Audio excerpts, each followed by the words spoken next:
Hello everyone, welcome to Advait education. देखिए, अभी इस वीडियो में मैं आपको मैक्सवेल पे बेस्ड मैं वर्कबुक का क्वेश्चन कराऊंगा।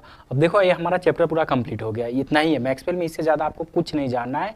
ओवरऑल जितना भी पॉइंट है, जो भी कंसेप्ट है, मैंने सब कुछ बता दिया। अब वर्कबुक का अपने लोग क्वेश्चन देखते हैं और इस वर्कबुक में आपको बहुत सारा एग्जाम का भी क्वेश्चन देखने को मिलेगा, ठीक ना। तो चलो अब इस क्वेश्चन को अपने लोग करते हैं। तो चलो, इसमें मेरा जो क्वेश्चन है वो क्वेश्चन नंबर मैं 9 से ले रहा हूँ। इससे पहले वाला क्वेश्चन तो मैं ऑलरेडी करा चुका हूँ। तो देखो, इसमें क्वेश्चन नंबर 9 क्या बोला है कि the inconsistency of Ampere's law is modified by. तो आपको पता है कि एम्पियर्स लॉ का जो इनकन्सिस्टेंसी था, जो कि क्या हो रहा था कि कर्ल ऑफ डाइवर्जेंस लगा रहे थे तो जीरो हो जा रहा था, ठीक ना। मतलब कि डाइवर्जेंस ऑफ कर्ल मेरा क्या हो रहा था, जीरो हो जा रहा था। तो ये जो इसका इनकन्सिस्टेंसी को किसने दूर किया, तो वो मेरा मैक्सवेल ने किया था। और क्या हो रहा था, तो यही जो मेरा था, इसमें डेल क्रॉस एच जो होगा वो मेरा जेसी होगा। और इसी में एक एक्स्ट्रा टर्म किसने दिया, तो मेरा यही एक्स्ट्रा टर्म किसने दिया, तो ये दिया मैक्सवेल ने। किसने दिया, मैक्सवेल ने, समझे। तो क्या होगा कि इनकन्सिस्टेंसी ऑफ एम्पियर्स लॉ को किसने मॉडिफाइड किया, तो वो मेरा मैक्सवेल ने मॉडिफाइड किया। तो इस क्वेश्चन का करेक्ट आंसर जो होगा वो मेरा ऑप्शन बी होगा, ठीक ना। चलो अब अगला क्वेश्चन देखो। अब यहाँ से ध्यान से देखिए, ये है the Maxwell fourth equation comes from. अब आपसे पूछ रहा है कि बताओ मैक्सवेल का जो चौथा इक्वेशन है वो मेरा कहाँ से आया है, मतलब वो कैसे डिराइव हुआ है। तो बस आपको फिर मैं बोला ना कि देखो, अब यहाँ पे लिखा हुआ है मैक्सवेल फोर्थ। तो आपको मैंने बताया था कि मैक्सवेल इक्वेशन का जो नंबरिंग है वो 1 से लेकर 4 तक, वो नंबरिंग का ऑर्डर आप उसी ऑर्डर में याद रखेंगे कि नंबर मैक्सवेल का पहला इक्वेशन कौन है, या फर्स्ट इक्वेशन कौन है, सेकेंड कौन है, थर्ड कौन है, फोर्थ कौन है। तो मैक्सवेल का फोर्थ इक्वेशन जो है, आपको क्या पता है कि मैक्सवेल का जो फोर्थ इक्वेशन है वो कहाँ से आया है। तो आपको पता है कि मैक्सवेल का जो फोर्थ इक्वेशन है that is del cross H जो है, जो कि अपने लोग क्या लिखते हैं, सिग्मा इंटू ई या जेसी भी लिखते हैं इसको, या इसी को लिखते हैं अपने लोग del D by del T लिखते हैं। तो ये जो इक्वेशन है वो कहाँ से आया है, तो ये आया मेरा एम्पियर्स लॉ से। कहाँ से आया आपको पता है, ये कहाँ से आया है, एम्पियर्स लॉ से। तो Maxwell fourth equation comes from, तो ये कहाँ से आया, तो ये आया मेरा एम्पियर्स लॉ से। तो क्या होगा इस क्वेश्चन का करेक्ट आंसर, वो ऑप्शन सी होगा, एम्पियर्स लॉ। समझ गए ना यहाँ पे। चलो अब अगला क्वेश्चन मैं लेता हूँ। तो क्वेश्चन नंबर 10 है, ये क्वेश्चन नंबर 11 करंट। ये तो क्वेश्चन ऑलरेडी अपने लोग कर लिए हैं, ठीक ना। ये कैपेसिटर के लिए इसका डिस्प्लेसमेंट करंट मैंने आंसर बताया था। अब चलो क्वेश्चन नंबर 12 देखो। ये मेरा क्वेश्चन देखो, ये आपका क्वेश्चन एग्जाम का क्वेश्चन है। और ये आप देख लो, यूपीपीसीएल 2013 में क्वेश्चन आया था। और आपसे क्या पूछा है, which one of the fundamental equation was modified by Maxwell to form the basis of electromagnetic theory. तो बताओ कि मैक्सवेल का कौन सा इक्वेशन है जो मॉडिफाइड करके मेरा बेसिक मेरा आइडिया देता है किसका, इलेक्ट्रोमैग्नेटिक थ्योरी का। तो वो मेरा जो होगा वो मेरा कौन सा इक्वेशन बताओ, तो वो मेरा एम्पियर्स लॉ। कौन सा, एम्पियर्स लॉ। क्योंकि मैंने आपको बताया ना कि मैक्सवेल का जो फोर्थ इक्वेशन है जो कि डेल क्रॉस एच, ठीक ना, यही मेरा क्या था, जेसी प्लस जेडी था। और यहाँ पे वेक्टर, तो यही एम्पियर्स लॉ को जो इक्वेशंस है उसी को मॉडिफाइड करके उसमें क्या कर दिए, एक एक्स्ट्रा डिस्प्लेसमेंट करंट को ऐड कर दिए। और वही डिस्प्लेसमेंट करंट वाला जो टर्म था, जो कि मेरा किस पे रिलेट हो रहा था, change in electric field intensity पे। और वहीं से मेरा इलेक्ट्रोमैग्नेटिक वेव के थ्योरी का आइडिया पता चला था। कौन सा, एम्पियर्स लॉ। समझ गया ना। चलो अब देखिए यहाँ पे, ये जो आपका क्वेश्चन है, ये आपका आया है क्वेश्चन यूपीपीसीएल 2013 में आया था क्वेश्चन, ठीक ना। तो ये देख लो, इसमें पूछा है the equation del cross E equal to minus del by del T generalization of. तो एक बात बता, ये जो इक्वेशन है डेल क्रॉस ई, सबसे पहले तो आप इक्वेशन देख के इसको बता दो कि कौन सा इक्वेशन है। तो आपको पता है ये जो equation del cross E is equal to minus del V by del T है। तो ये मैक्सवेल का कौन सा इक्वेशन है, तो मैक्सवेल का मेरा ये कौन सा इक्वेशन बता, मैक्सवेल का तीसरा इक्वेशन है। मैक्सवेल का तीसरा इक्वेशन है, कहाँ से आया है, फैराडे लॉ से आया है। कहाँ से आया है, फैराडे लॉ से आया है। तो ये जो मेरा जनरलाइजेशन है किसका है, तो यह मेरा फैराडे का जनरलाइजेशन है। समझे, मतलब कहाँ से आया है, इसका ओरिजिन जो है इस इक्वेशन का कहाँ से आया है, यह है मेरा फैराडे लॉ से। तो इस क्वेश्चन का करेक्ट आंसर होगा ऑप्शन ए होगा, ठीक ना। चलो अब देखो इसमें अगला क्वेश्चन, क्वेश्चन नंबर 14 देखो। The divergence of magnetic flux density. देखो ये इसरो 2012 का क्वेश्चन है, ये इसरो 2012 का क्वेश्चन है, ठीक ना। और इसमें क्या बोला है कि the divergence of magnetic flux density, ठीक ना, the divergence of magnetic flux density. तो आपको पता है कि divergence of magnetic flux density क्या होता है, वो मेरा जीरो होता है। ये मेरा मैक्सवेल का दूसरा इक्वेशन है। और साथ में साथ आपको इस इक्वेशन में भी याद रखना है, ये स्टैटिक फील्ड के लिए भी वैलिड है, टाइम वेरिंग फील्ड के लिए भी वैलिड है। और ये मेरा ये भी बताता है कि आइसोलेटेड मेरा मैग्नेटिक पोल जो होता है वो मेरा एग्जिस्ट नहीं करता है, ठीक ना। साथ में साथ एक कंजर्वेशन ऑफ मेरा मैग्नेटिक फ्लक्स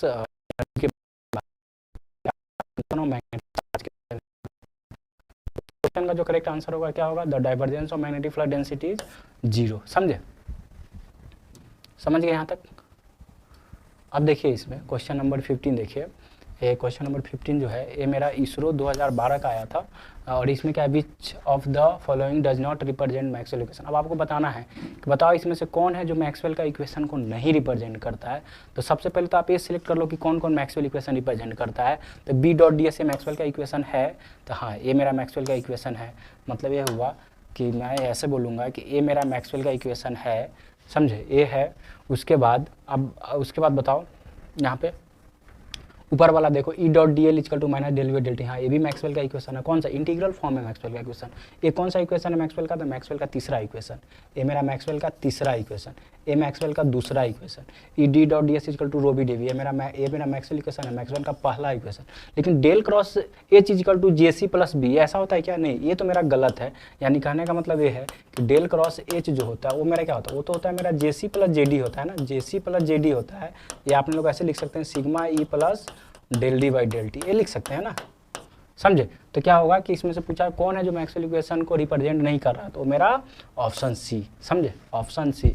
इस क्वेश्चन का करेक्ट आंसर क्या होगा, वो ऑप्शन सी होगा, ठीक ना। तो आप आई होप ये समझ गए होंगे। अब चलो क्वेश्चन नंबर 16 देख लो, यहाँ पे है the Maxwell's equations del cross E is equal to minus del V by del T is obtain from, देख लो ये भी क्वेश्चन देख लो, सेम तरह का क्वेश्चन है, ऑलरेडी जानते, इसरो 2013 में आया था। और इसमें पूछ रहा है कि the Maxwell equation del cross E equal to minus del V by del T is obtain from. तो आपको पता है कहाँ से ऑब्टेन है, तो ये मेरा फैराडे लॉ से ऑब्टेन है। और ये मेरा मैक्सवेल का कौन सा इक्वेशन है, तो ये मेरा मैक्सवेल का थर्ड इक्वेशन है। मैक्सवेल का कौन सा इक्वेशन है, थर्ड इक्वेशन है। तो मैक्सवेल का ये मेरा थर्ड इक्वेशन है जो कि कहाँ से आया है, फैराडे लॉ से आया। तो इस क्वेश्चन का करेक्ट आंसर जो होगा वो मेरा ऑप्शन बी होगा। आप देख रहे हो कि क्वेश्चन कितना आसान आसान आपके एग्जाम में आता है इससे, ठीक ना। चलो क्वेश्चन नंबर इसमें देख लो, क्वेश्चन नंबर मेरा 17 और ये आपका जो क्वेश्चन है देखो, आपका DRDO 2009 में आया था क्वेश्चन। इसमें क्या बोला है कि विच one of the following relationship is not correct. तो बताओ इसमें से कौन सा है जो रिलेशनशिप करेक्ट नहीं है, ये आपको सेलेक्ट करना है। तो सबसे पहले आपसे पूछ रहा है नॉट करेक्ट पूछ रहा है ना, तो आप एक करो कि इसमें जो करेक्ट होता है उसको सिलेक्ट कर लो। तो आपको पता है D dot D S is equal to 0, ये मेरा मैक्सवेल का इक्वेशन है कि नहीं, तो हाँ ये मैक्सवेल का पहला इक्वेशन है। लेकिन किसके लिए है, तो मैक्सवेल का पहला equation for charge free region के लिए। तो डी डॉट डी एस है, इंटीग्रल फॉर्म है मैक्सवेल का। ये बी डॉट डी एस ये है कि नहीं मैक्सवेल का इक्वेशन, तो हाँ ये मैक्सवेल का मेरा कौन सा इक्वेशन है, दूसरा इक्वेशन है। उसके बाद ये देखो तो H dot D L is equal to I plus integral del D by del T in dot D S, ये मेरा मैक्सवेल का कौन सा इक्वेशन है, मैक्सवेल का फोर्थ इक्वेशन है। अब ये देखो तो E dot D L is equal to minus del H by del T, देखो एक गलत है इक्वेशन। ये क्यों गलत है, क्योंकि ये जो इक्वेशन होता है, ये कुछ इक्वेशन इस तरह से होता है, याद करो ई डॉट डी एल जो है, जो कि कहाँ से आया है, ये मेरा फैराडे लॉ से आया है, लाइन इंटीग्रल। ये कैसा होगा, तो ये होगा मेरा minus del by del T integral B dot D S होता है, क्या होता है, बी डॉट डी एस होता है, समझे। एच नहीं होगा, एच की जगह पे बी डॉट डी एस होगा। तो ये मेरा जो रिलेशन है यही मेरा गड़बड़ है, समझे। तो इस क्वेश्चन का जो करेक्ट आंसर होगा वो आंसर होगा ऑप्शन ए, और ये मेरा मैक्सवेल इक्वेशन नहीं है या इनकरेक्ट है, समझे। तो आई होप आप समझ गए होंगे। देख लो DRDO 2009 में क्वेश्चन आया था। चलो अब मैं आपको इसमें क्वेश्चन बता रहा हूँ, ध्यान से देखो। 17 हो गया, 17 के बाद है 18, ठीक ना। अब देखो ये क्वेश्चन जो है वो आया है 2008 में DRDO के पेपर में, जो कि है which one of the following is not correct. अब फिर से पूछ रहा है कि बताओ इनमें से कौन है जो करेक्ट नहीं है। तो आपको पता है, आपको क्या पता है, आप करेक्ट वाला सबसे पहले फाइंड आउट कर लो। तो डेल डॉट बी क्या है, 0 होता है, हाँ ये मेरा क्या है, मैक्सवेल का कौन सा फॉर्म दिया हुआ है, डिफरेंशियल फॉर्म दिया हुआ है। ये मेरा मैक्सवेल का दूसरा इक्वेशन, ये मैक्सवेल का पहला इक्वेशन। उसके बाद ये मेरा मैक्सवेल का तीसरा इक्वेशन, जो कि ए भी मैक्सवेल का इक्वेशन मेरा सही है, ए भी सही है, ए भी सही है। तो कौन इसमें करेक्ट नहीं है, तो ए वाला गलत है। क्यों, क्योंकि ए जो इक्वेशन होता है वो कैसा होता है, तो आपको पता है डेल क्रॉस एच जो होगा वो मेरा क्या होगा, तो होगा जे सी, मतलब जे लिखो या जे सी लिखो, लेकिन यहाँ पे क्या होगा, एप्सिलॉन इंटू ई होगा, मतलब डेल डी होता है। तो डेल डी को अपने एप्सिलॉन इंटू ई लिखेंगे ना। तो यहाँ पे देखो कि सिर्फ क्या इलेक्ट्रिक फील्ड दिया है, तो मतलब क्या है, कौन सा इसमें करेक्ट नहीं है, तो ए वाला मेरा। तो ऑप्शन बी इस क्वेश्चन का जो मेरा होगा वो करेक्ट आंसर होगा, कि यही इक्वेशन जो है वो मेरा सही रिलेशन नहीं है। अब चलो अब क्वेश्चन नंबर देख लो, इसमें है क्वेश्चन नंबर मेरा है 19, ठीक ना। अब देखो यहाँ पे ध्यान से कि the concept of electromagnetic propagation was first introduced by, तो बताओ कि इलेक्ट्रोमैग्नेटिक वेव क्या बोलते हैं यहाँ पे कि the concept of electromagnetic propagation was first introduced by. तो कौन इंट्रोड्यूस किया था ईएम वेव का सबसे पहले कंसेप्ट किसने दिया था? तो मैक्सवेल ने दिया था। तो बस इस क्वेश्चन का जो आंसर हो जाएगा मेरा मैक्सवेल हो जाएगा। और देख लो ये आपका बीएसएनएल 2001 में एक क्वेश्चन पूछा था, ठीक ना। तो आई होप आप ये समझ गए। अब चलो क्वेश्चन नंबर 20 देख लो। क्वेश्चन नंबर 20 क्या है? The fundamental postulate of magnetostatic del dot B is equal to 0 in free space is based on. तो चलो बताओ ये किस पे बेस्ड है? तो ये मेरा बेस्ड है किस पे? बायोट-सावर्ट लॉ पे तो नहीं, एम्पियर्स लॉ पे नहीं, फैराडे लॉ पे नहीं, law of conservation of magnetic flux. यहाँ पे ऑफ कर देना, इफ की जगह पे ऑफ है, ये ऑफ है, ठीक ना। तो क्या होगा? Law of conservation of magnetic flux, समझे कि नहीं। यानी कि जो मेरा डेल डॉट बी है ये मेरा क्या होता है? तो ये मेरा बेस्ड है कि law of conservation of magnetic flux या law of conservation of magnetic charge बोलो या आइसोलेटेड मेरा मैग्नेटिक पोल क्या होता है? एग्जिस्ट नहीं करता है, समझे। तो इस क्वेश्चन का जो करेक्ट आंसर होगा मेरा ऑप्शन डी होगा। ये देख लो, ये आपका बीएसएनएल 2001 में एक क्वेश्चन पूछा था, ठीक है। अब चलो क्वेश्चन नंबर देख लो। यहाँ पे मेरा जो अगला क्वेश्चन है इसमें वो है मेरा, यहाँ पे देख लो क्वेश्चन नंबर 21 है। Faraday law of electromagnetic induction is mathematically described by which one of the following equations. अब बताओ फैराडे लॉ जो है वो मेरा इसमें से मैक्सवेल का 4 इक्वेशन है। देख लो कौन सा फॉर्म है? सब डिफरेंशियल फॉर्म है। डिफरेंशियल फॉर्म दिया क्योंकि डेल डेल दिया मतलब वो डिफरेंशियल फॉर्म है। तो बताओ इसमें कौन सा इक्वेशन है जो फैराडे लॉ से इंडिकेट करता है? तो ये तो मेरा मैक्सवेल का कौन सा इक्वेशन है? मेरा मैक्सवेल का पहला इक्वेशन, ये मेरा मैक्सवेल का दूसरा इक्वेशन, ये मेरा मैक्सवेल का तीसरा इक्वेशन और ये मेरा मैक्सवेल का चौथा इक्वेशन। तो फैराडे लॉ से कौन सा इक्वेशन आता है? यही del cross E equal to minus del V by del T. तो इसका करेक्ट आंसर क्या होगा? वो ऑप्शन सी हो जाएगा। समझ गए ना आप? चलो अब अगला क्वेश्चन देख लीजिए। अगला क्वेश्चन देखिए आप, यहाँ पे आप देखो क्वेश्चन नंबर क्या है बताओ?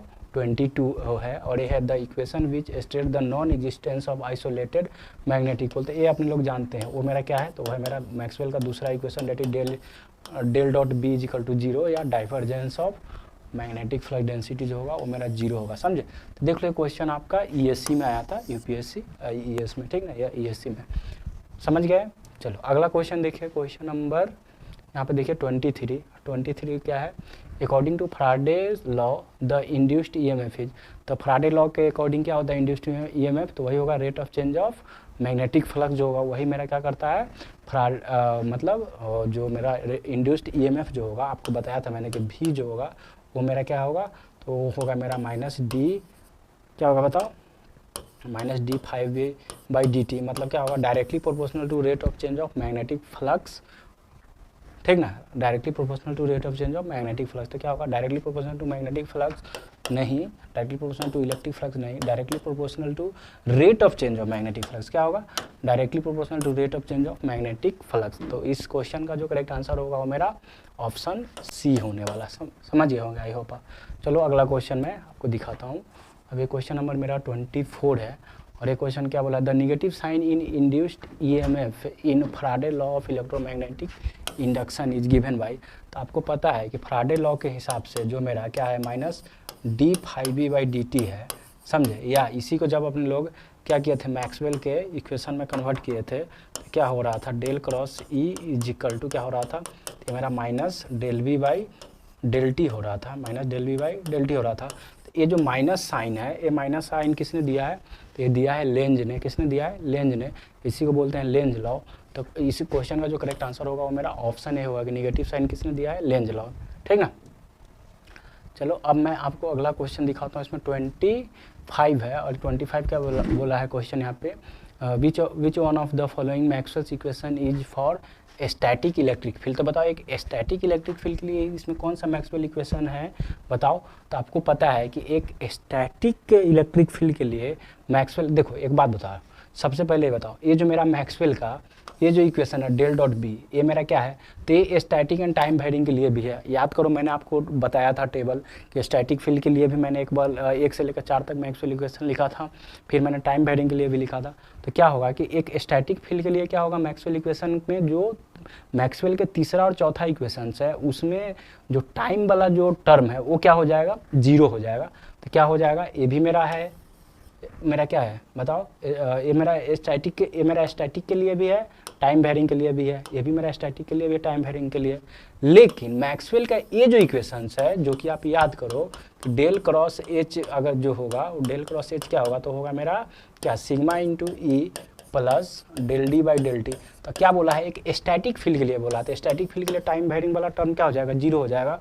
मतलब ये मेरा होगा क्या, तो होगा मेरा डेल क्रॉस एच वेक्टर जो होगा सिग्मा इंटू ये होगा। तो इस क्वेश्चन का जो करेक्ट आंसर होगा मेरा ऑप्शन सी होगा, समझे। उसी तरह स्टैटिक फील्ड के लिए मेरा ए भी 0 हो जाए, क्यों, क्योंकि आपको पता है कि from the Maxwell third equation del cross E equal to कितना होता है, तो minus del V by del T होता है। जैसे बोल दिया स्टैटिक फील्ड मतलब ये वाला पार्ट 0, मतलब ये होगा कहने का कि जो मेरा डेल क्रॉस ई आया वो मेरा कितना आ गया, तो मेरा 0 हो जाएगा। तो ये मेरा क्या है, मैक्सवेल का third equation for static field, मैंने आपको बताया था, ठीक ना।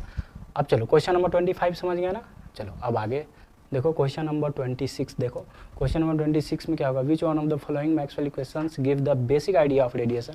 तो आपको मैंने बताया था कि मैक्सवेल का जो फोर्थ इक्वेशन है वही मेरा बेसिक आइडिया देता है रेडिएशन का। और मैक्सवेल का जो फोर्थ इक्वेशन आप देख लो कि इसमें ये मेरा क्या है, तो ये मेरा मैक्सवेल का पहला इक्वेशन, ये मेरा मैक्सवेल का दूसरा इक्वेशन, ये मेरा पहला इक्वेशन, ये मेरा फोर्थ इक्वेशन, ये मेरा मैक्सवेल का third equation for static field.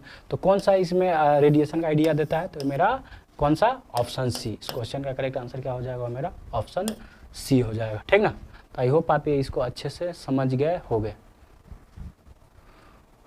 अब इसमें आप देख लो क्वेश्चन नंबर 27 क्या है, which one of the following Maxwell equation is not correct.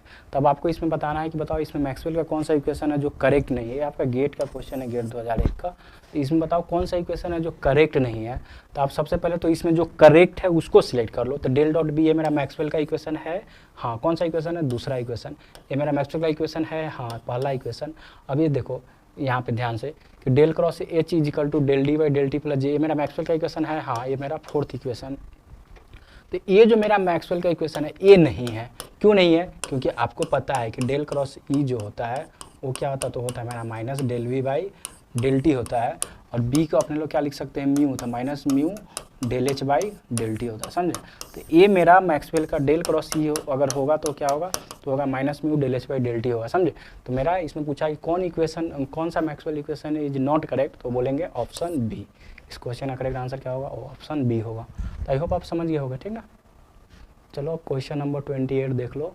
और ये क्या बोला है कि the Maxwell equation del cross H is equal to J plus del D by del T is based on. तो बताओ ये जो del cross H is equal to क्या है, बताओ यहाँ पे J vector plus del D by del T किस पे बेस्ड है। तो आपको पता है कहाँ से आया है, तो इक्वेशन मेरा एम्पियर्स के मॉडिफाइड करने से इक्वेशन आया। तो इस क्वेश्चन का करेक्ट आंसर जो हो जाएगा वो डायरेक्ट वो मेरा ऑप्शन ए हो जाएगा, ठीक ना। तो चलो अब ये क्वेश्चन नंबर अगला देखो, ये है क्वेश्चन नंबर 29, जो कि एक क्वेश्चन तो ऑलरेडी मैं आपको करा दिया हूँ, ठीक ना। उसका दे भी करा दिया हूँ, क्वेश्चन नंबर 30 भी मैं आपको करा दिया हूँ। अब देखो क्वेश्चन नंबर यहाँ पे ध्यान से देखिए, क्वेश्चन नंबर मेरा 31 है, ठीक ना। क्वेश्चन नंबर 31, एक सेकेंड मैं इसको ना सेव, ठीक है। तो क्वेश्चन नंबर 31 देखिए, क्वेश्चन नंबर 31 जो है वो आपका देख लो, ये आपका यूपीपीसीएल इलेक्ट्रिकल 2018 में आया था। और इसमें क्या बोला, the equation E F is equal to D phi by D T where E F is the E M F and phi is the flux linkage in a single turn coil can best represent. तो बताओ ये जो मेरा equations है, जो E F है मतलब ये मेरा इंड्यूस्ड ई एम एफ है, ये मेरा D phi by D T है, तो ये बेस्ट किससे रिप्रेजेंट हो सकता है, तो ये हो सकता है मेरा फैराडे लॉ से। और उसमें एक माइनस साइन भी देते हैं जो कि लेंज लॉ से आता है। तो इस क्वेश्चन का जो करेक्ट आंसर हो क्या, फैराडे लॉ, सिर्फ फैराडे लॉ नहीं, वहाँ पे एक माइनस साइन भी होना चाहिए। Lenz law and Biot law नहीं, बायोट सावर्ट लॉ नहीं, सिर्फ बायोट से नहीं, और Faraday law and Lenz law, क्योंकि यही फैराडे लॉ और लेंज लॉ दोनों को जब कंप्लीट करेंगे तो ई एफ जो हो जाएगा मेरा minus D phi by D T हो जाएगा, समझे। यार फाई भी मेरा मैग्नेटिक फ्लक्स है। तो इस क्वेश्चन का करेक्ट आंसर जो होगा मेरा ऑप्शन डी होने वाला है, ठीक ना। आई होप आप समझ गए हो गया। चलो अब क्वेश्चन नंबर देख लो यहाँ पे, ये क्वेश्चन नंबर है मेरा 32 और ये आपका यूपीपीसीएल 2019 में आया था इलेक्ट्रिकल में। और इसमें देख लो which one of the following law state that the total flux out of a close surface is equal to the net charge with in the surface. तो ये आपको पता है कि जो स्टेटमेंट है किसका है, तो ये स्टेटमेंट है मेरा गॉज का। किसका? गॉज का ये मेरा स्टेटमेंट है। तो इस क्वेश्चन का करेक्ट आंसर क्या हो जाएगा, ये मेरा गॉज लॉ है, मतलब यही तो गॉज लॉ है ना। तो इस क्वेश्चन आप समझ गए होगे, इसमें ज़्यादा टाइम बर्बाद करने की जरूरत ही नहीं है। क्वेश्चन नंबर 33 देख लो, और ये क्वेश्चन नंबर 33 जो है ये देख लो, ये रिसेंट क्वेश्चन है आपका एग्जाम का। और इस क्वेश्चन जो आया है आपका, ये आया यूपीपीएससी पॉलिटेक्निक लेक्चरर में आया था ये क्वेश्चन, और ये आपका इलेक्ट्रॉनिक्स ब्रांच में आया था ये क्वेश्चन, ठीक ना। यूपीपीएससी जो मतलब 22 मार्च 2022 को जो एग्ज़ाम हुआ था उसमें ये पेपर आया था। और देख लो इसमें क्या बोला है कि an electrostatic field is said to be conservative. अब बोल रहा है कि एक फील्ड को हम लोग कंजर्वेटिव कब बोलते हैं, तो मैंने आपको बताया था कि अगर आपका क्या हो जाए del cross E is equal to 0 आ जाए, जब आपका del cross E is equal to क्या आ जाए 0 आ जाए, तो ऐसे फील्ड को अपने लोग कंजर्वेटिव फील्ड बोलते हैं, या ऐसे फील्ड को अपने लोग बोलते हैं ई रोटेशनल फील्ड बोलते हैं, समझे। तो क्या होगा, curl of electric field intensity क्या होना चाहिए, 0 हो जाना चाहिए। जब curl of electric field intensity 0 होगा तो मेरा क्या होगा बताओ, जो मेरा वो फील्ड होगा वो मेरा कैसा होगा, कंजर्वेटिव फील्ड होगा। तो इस क्वेश्चन का आंसर क्या होगा, the divergence of field is equal to 0, नहीं, the curl of field is equal to 0, समझे। तो इस क्वेश्चन का करेक्ट आंसर क्या होगा, वो मेरा डायरेक्ट ऑप्शन बी होगा, ऑप्शन ए, सी और डी नहीं होगा, समझे।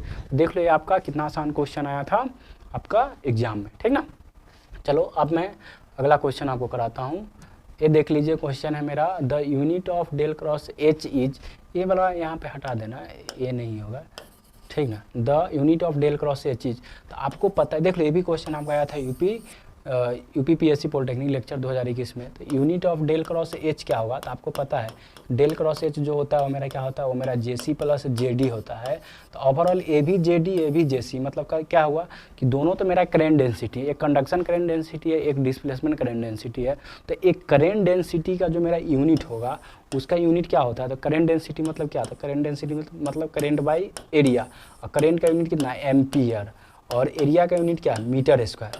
मतलब डेल क्रॉस एच का जो यूनिट होगा क्या होगा, वो होगा एम्पियर पर मीटर स्क्वायर। तो क्या होगा, एम्पियर पर मीटर स्क्वायर, वो ऑप्शन बी होगा इस क्वेश्चन का करेक्ट आंसर, समझे। क्या होगा, ऑप्शन बी, ठीक ना। चलो अब देख लो क्वेश्चन नंबर यहाँ पे देख लो 35 है, और ये आपका ए बी सेम आया था यहाँ पे यूपीपीएससी पॉलिटेक्निक में। The gauge law relate the electric field intensity E with in the volume charge density rho at a point is. तो अब आपको पता है इसमें कि कौन इसमें करेक्ट होगा, तो आपको पता क्या है, आपको ये पता है from the Maxwell first equation, आपको ये पता है कि मैक्सवेल के फर्स्ट इक्वेशन से डेल डॉट डी जो हो जाएगा वो मेरा क्या होगा, रो भी हो जाएगा। लेकिन यहाँ पे चार्ज डेंसिटी को क्या लेना है, रो लेना है, कोई दिक्कत नहीं है। तो अब आपको पता है कि डेल डॉट डी जो होता है वो मेरा क्या होता है, एप्सिलॉन इंटू ई वेक्टर होता है बराबर ये रो, और यहाँ से क्या होगा डेल डॉट ई जो हो जाएगा मेरा रो बाई एप्सिलॉन हो जाएगा, समझे। तो इस क्वेश्चन का जो करेक्ट आंसर हो जाएगा, क्योंकि फ्री स्पेस के लिए बात किया है, फ्री स्पेस के लिए यहाँ पे एप्सिलॉन नॉट ले लेंगे, समझे। तो क्या होगा यहाँ पे बताओ, वो मेरा होगा del dot E is equal to rho by epsilon nought. तो इस क्वेश्चन का जो करेक्ट आंसर होने वाला है वो मेरा ऑप्शन डी होगा, ठीक ना। चलो अब मैं आगे इसमें बात करता हूँ क्वेश्चन नंबर 36 पे, और एक क्वेश्चन नंबर 36 देख लो, identify which of the following equation is not a Maxwell equation for time varying field. तब आपसे इसमें बोल रहा है कि बताओ इसमें से कौन सा इक्वेशन है जो एक मैक्सवेल इक्वेशन के लिए टाइम वेरिंग फील्ड के लिए वो नहीं है। तो सबसे पहले तो ये चेक कर लो कि इसमें कौन सा इक्वेशन है जो मेरा टाइम वेरिंग फील्ड के लिए है, ठीक ना। आप लोग इसको एक बार खुद से ट्राई करो इस, ठीक ना। तो देखिए यहाँ पे कि ये जो मेरा मैक्सवेल का 1 से लेकर 4 तक यहाँ पे मतलब ऑप्शन ए से लेकर डी तक में जो भी इक्वेशन दिया हुआ है, इसमें हमें ये देखना है कि इनमें से कौन सा इक्वेशन है जो मैक्सवेल का इक्वेशन नहीं है एक टाइम वेरिंग फील्ड के लिए। तो सबसे पहले तो चेक कर लो कि कौन कौन सा इक्वेशन है। तो del dot D is equal to rho भी, ये मैक्सवेल का मेरा पहला इक्वेशन है, कौन सा, डिफरेंशियल फॉर्म या पॉइंट फॉर्म।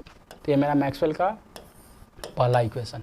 ये देखो तो H dot D L is equal to sigma E plus epsilon derivative, हाँ ये भी मेरा मैक्सवेल का इक्वेशन है, कौन सा, चौथा इक्वेशन। उसके बाद देखो तो यहाँ पे B dot D S is equal to zero, हाँ ये मेरा मैक्सवेल का इक्वेशन है, कौन सा, दूसरा equation.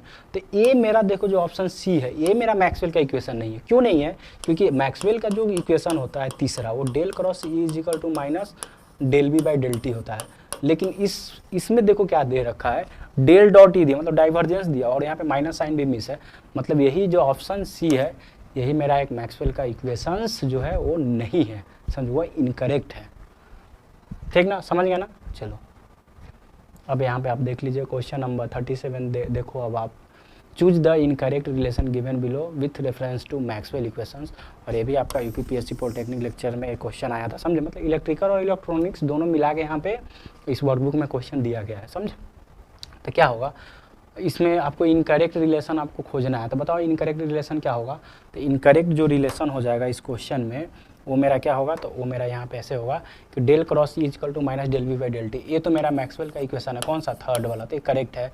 Del cross H is equal to J plus del D by del T, ये भी मेरा मैक्सवेल का फोर्थ इक्वेशन है। उसके बाद del dot B is equal to क्या है मेरा, del dot B is equal to rho है। ये मेरा देखो गलत है, क्यों, क्योंकि आपको पता है कि डेल डॉट बी जो होता है वो मेरा जीरो होता है। क्या होता है, डेल डॉट बी जीरो होता है। और डेल डॉट बी जीरो होने का मतलब क्या हुआ, यही मेरा मैक्सवेल का कौन सा इक्वेशन है, तो मैक्सवेल का मेरा दूसरा इक्वेशन है। लेकिन इसमें del dot B equal to rho दिया है, तो रो हो सके वो वॉल्यूम चार्ज डेंसिटी है। तो ये मेरा क्या है, यही रिलेशन जो है मेरा इनकरेक्ट है। तो इस क्वेश्चन का करेक्ट आंसर वो ऑप्शन सी हो जाएगा, समझे। अब चलो क्वेश्चन नंबर 38 देख लो। तो क्वेश्चन नंबर 38 क्या होगा, according to Gauss theorem the surface integral of normal component of electric flux density E over the close surface containing charge Q it. तो देख लो ये आपका यूपीपीएससी पॉलिटेक्निक लेक्चर इलेक्ट्रिकल में आया था। तो अब आप बताओ कि अकॉर्डिंग टू गॉज लॉ के अकॉर्डिंग क्या होगा। तो गॉज लॉ के देखो यहाँ पे ई क्या बोला है, ई बोला है इलेक्ट्रिक फ्लक्स डेंसिटी। तो आपको पता है कि डी डॉट डी एस जो हो जाएगा वही मेरा क्या होगा, क्यू एन क्लोज होता है। और इस केस में यहाँ पे क्या बोला है कि इलेक्ट्रिक फ्लक्स डेंसिटी कितना है, ई है, मतलब ई डॉट डी एस वैक्टर जो हो जाएगा वो क्यू एन क्लोज कितना है, क्यू है। मतलब ये हुआ यहाँ पे ध्यान से कि जो मेरा ई डॉट डी एस जो हो जाएगा वही मेरा कितना हो जाएगा, क्यू के इक्वल हो जाएगा, समझे। इस क्वेश्चन का करेक्ट आंसर ऑप्शन ए होगा। यहाँ पे ध्यान देना, ई को अगर थोड़ा भी अगर यहाँ पे थोड़ा जल्दीबाजी करोगे तो कुछ लोग ई को इलेक्ट्रिक फील्ड इंटेंसिटी पढ़ लेगा, तब पता है यहाँ पे कुछ लोग इसको आंसर क्या करेगा, कुछ लोग इसको आंसर करेगा ई डॉट डी एस को अगर इलेक्ट्रिक फील्ड इंटेंसिटी अगर कोई मेजर कर लेगा, मतलब उसको समझ लेगा, तो कोई इसको आंसर कर देगा क्यू बाई एप्सिलॉन नॉट, जो कि ऑप्शन में भी दिया हुआ है, ऑप्शन बी में, जो कि इनकरेक्ट होगा, समझे। तो इस क्वेश्चन का करेक्ट आंसर क्या होगा, वो मेरा ऑप्शन ए होगा, ठीक ना। चलो अब अगला क्वेश्चन देख लो। अब देखो ये मेरा क्वेश्चन नंबर 39 है और इसमें बोला है कि Maxwell's equation dash form give information at a point of discontinuity in electromagnetic field. तो अब बताओ मैक्सवेल का जो इक्वेशंस था, वो मैक्सवेल का जो मेरा चौथा इक्वेशन था, that is del cross H is equal to, वो मेरा क्या था, जेसी था। और यही मेरा कहाँ से आया था, एम्पियर्स लॉ से आया था। और यही ना मेरा इनकन्सिस्टेंसी को शो कर रहा था। इसमें जब अपने लोग क्या कर रहे थे, जब अपने लोग इसमें डाइवर्जेंस लगा रहे थे तो क्या हो रहा था, इसमें ये मेरा कंटिन्यूटी इक्वेशन को वायोलेट कर रहा था। तो ये जो मेरा फॉर्म था, ये कौन सा फॉर्म है, ये मेरा डिफरेंशियल फॉर्म या पॉइंट फॉर्म है। कौन सा फॉर्म है, डिफरेंशियल फॉर्म या पॉइंट फॉर्म। तो क्या बोलेंगे कि मैक्सवेल्स इक्वेशन कौन सा फॉर्म में मेरा डिसकंटिन्यूटी को शो करता है, समझे, या इनकन्सिस्टेंसी को शो करता है। तो वो मेरा कौन सा, तो वो मेरा पॉइंट फॉर्म। कौन सा फॉर्म, पॉइंट फॉर्म या डिफरेंशियल फॉर्म। कौन सा फॉर्म, पॉइंट फॉर्म या डिफरेंशियल फॉर्म। तो इस क्वेश्चन का जो करेक्ट आंसर होगा मेरा ऑप्शन ए होगा, ठीक ना। अब यहाँ पे देखिए क्वेश्चन नंबर 40 देखिए। तो क्वेश्चन नंबर 40 है। अब ये देख लो, ये आपका DFCCIL 2021 में ये आपका क्वेश्चन आया था, जो सितंबर में एग्जाम हुआ था। तो इसमें क्या बोला, देख लो ये मैक्सवेल का इक्वेशन, देखो कितना आसान सा क्वेश्चन है। इसमें पूछा है विच of the following equation is based on ampere circuit law. तो बोल रहा है कि बताओ मैक्सवेल का कौन सा इक्वेशन है जो एम्पियर सर्किट लॉ पे बेस्ड है। तो आपको पता है कि मैक्सवेल का जो फोर्थ इक्वेशन है वही मेरा एम्पियर सर्किट लॉ पे बेस्ड है। तो मैक्सवेल का जो फोर्थ इक्वेशन होता है वो मेरा क्या है, तो वो आपको पता है del cross H is equal to वो मेरा JC प्लस JD, समझे, ठीक ना। तो यही मेरा मैक्सवेल का फोर्थ इक्वेशन है और ये किस पे बेस्ड है, तो ये मेरा एम्पियर्स लॉ पे बेस्ड है, समझे। तो इसमें बताओ कि मैक्सवेल का जो एम्पियर्स लॉ पे कौन सा इक्वेशन बेस्ड है, तो मैक्सवेल का सेकेंड फोर्थ क्या होगा, ऑप्शन बी मैक्सवेल का फोर्थ इक्वेशन। समझे। अब चलो इसमें क्वेश्चन नंबर नेक्स्ट देख लो, ये क्वेश्चन नंबर 41 है। देखो फिर ये भी आपका DFCCIL इलेक्ट्रॉनिक्स में ये आपका क्वेश्चन आया था, और इसमें क्या बोला है, Maxwell third equation is derived from. देख रहा हूँ आपसे कैसे पूछ रहा है कि मैक्सवेल का फोर्थ इक्वेशन कौन है, थर्ड इक्वेशन कौन है, मतलब आपको मैक्सवेल का इक्वेशन का नंबरिंग माइंड में होना चाहिए। अगर वो नंबरिंग नहीं माइंड में है तो फिर आप कंफ्यूज हो जाओगे, कुछ से कुछ आंसर मार के आ जाओगे और आपको मिलेगा नेगेटिव नंबर। तो मैक्सवेल थर्ड इक्वेशन, अब आपको पता है, अगर आप मेरा लेक्चर फॉलो कर रहे हो तो आपको कन्फ्यूजन नहीं होना चाहिए। मैक्सवेल का थर्ड इक्वेशन आपको पता है कि कहाँ से आता है, फैराडे लॉ से, जो कि डेल क्रॉस ई होता है, और वो क्या होता है, तो होता है मेरा minus del V by del T होता है। तो मैक्सवेल का एक कौन है, ये मेरा मैक्सवेल का थर्ड इक्वेशन है, और ये कहाँ से आया है, तो फैराडे लॉ से, समझो। और इसमें माइनस साइन किसने दिया, वो लेंज लॉ के अकॉर्डिंग। तो क्या होगा, Faraday law of electromagnetic induction से आया, समझे। तो इस क्वेश्चन का करेक्ट आंसर क्या होगा कि Maxwell third equation is derived from Faraday law of electromagnetic induction. तो आई होप आपको इसमें कुछ भी डाउट नहीं होगा। अब चलो यहाँ पे देख लो, क्वेश्चन नंबर यहाँ पे 42 है। क्वेश्चन नंबर क्या है मेरा, ये बताओ। क्वेश्चन नंबर 42 है, और ये भी देखो, ये भी आपका DFCCIL का ही क्वेश्चन है 2021 का। अब इसमें क्या बोला है कि time varying magnetic field will always produce an electric field, the given statement is true. तो ये बताओ कि एक टाइम वेरिंग मैग्नेटिक फील्ड है, वो मेरा क्या करेगा, इलेक्ट्रिक फील्ड को जनरेट करेगा। तो ये जो मेरा स्टेटमेंट है ये मेरा कहाँ से आया है, तो time varying magnetic field always produced an electric field. तो इस क्वेश्चन का जो करेक्ट आंसर क्या होगा, तो वो बताओ क्या होगा। तो एक time varying magnetic field will always produced an electric field, और ये जो स्टेटमेंट है ये मेरा मैक्सवेल का आपको बताना है कि मैक्सवेल के थर्ड इक्वेशन है, मैक्सवेल के फर्स्ट इक्वेशन है, मैक्सवेल के सेकंड इक्वेशन है, या मैक्सवेल के फोर्थ इक्वेशन है। तो आपको क्या पता है, आपको ये पता है कि जो मेरा डेल क्रॉस ई होता है, मैक्सवेल का पहले थर्ड इक्वेशन देख लो, तो वो होता है मेरा minus del V by del T, ठीक ना। उसके बाद मैक्सवेल का फोर्थ इक्वेशन जो है, जो कि क्या होता है, मैक्सवेल का जो फोर्थ इक्वेशन है वो मेरा यहाँ पे ये होता है कि डेल क्रॉस एच जो होगा वो मेरा क्या होगा, तो वो डेल क्रॉस एच जो होगा मेरा JC प्लस यहाँ पे del D by del T होगा, JC plus del D by del T होगा। तो अब अपने को इसमें सेलेक्ट करना है कि time varying magnetic field will always produced an electric field, the given statement is true for Maxwell third equation, Maxwell first equation. तो सबसे पहले तो देख लो, मैक्सवेल का फर्स्ट इक्वेशन तो नहीं होगा पक्का, क्योंकि मैक्सवेल का फर्स्ट इक्वेशन क्या होता है, वो तो है मेरा del dot D is equal to rho भी। तो ये तो मेरा नहीं होगा। उसका मैक्सवेल का सेकेंड इक्वेशन भी अपने लोग जानते हैं, del dot B is equal to zero. मतलब मैक्सवेल का पहला इक्वेशन और मैक्सवेल का सेकेंड इक्वेशन तो नहीं होगा। अब हमें इसमें सेलेक्ट करना है मैक्सवेल का मैक्सवेल का थर्ड इक्वेशन या फोर्थ इक्वेशन, जो कि मैंने यहाँ पे लिख रखा है। तो इन दोनों में हमें सेलेक्ट करना है कि time varying magnetic field will always produced एक क्या इलेक्ट्रिक फील्ड। तो बताओ ये मेरा मैक्सवेल का कौन सा इक्वेशंस मेरा इस बात को सेटिस्फाई कर रहा है, तो वो मेरा सेटिस्फाई कर रहा है मैक्सवेल का थर्ड इक्वेशन कि एक टाइम वेरिंग, यहाँ पे देखो ना, एक टाइम वेरिंग जो फील्ड होगा, एक टाइम वेरिंग फील्ड ही मेरा क्या करेगा, वो मेरा एक टाइम वेरिंग मैग्नेटिक फील्ड क्या करेगा, एक टाइम वेरिंग इलेक्ट्रिक फील्ड को जनरेट करेगा। तो इस क्वेश्चन का जो करेक्ट आंसर होगा वो मेरा क्या होने वाला है, तो मेरा आंसर जो होगा वो मेरा ऑप्शन, मेरा यहाँ पे क्या होगा बताओ, जो कि थर्ड मैक्सवेल का थर्ड इक्वेशन वो ऑप्शन ए होगा। तो इस क्वेश्चन का क्या होगा, एक time varying magnetic field always produced an electric field, और ये स्टेटमेंट जो है एक किसके अकॉर्डिंग ट्रू है, तो ये जो मेरा ट्रू है एक मैक्सवेल के थर्ड इक्वेशन के अकॉर्डिंग। तो इस क्वेश्चन का जो करेक्ट आंसर होगा वो मेरा ऑप्शन क्या होगा बताओ, तो मेरा ऑप्शन ए होगा, समझे। तो आई होप आप यहाँ तक समझ गए होंगे। और यहाँ पे ये मेरा चैप्टर का लगभग लास्टिंग क्वेश्चन था, देख लो ये वो मेरा सेकेंड लास्ट था, ये मेरा सबसे लास्ट क्वेश्चन है, समझे। और ये देख लो, ये गेट 2007 में क्वेश्चन आया था, और इसमें पूछा है कि if C is the close curve enclosing a surface S, then the magnetic field intensity H, the current density J and electric flux density D are related by. तो अब आपसे इसमें मैक्सवेल का इक्वेशन देख लो, सारा इंटीग्रल के form में दिया है।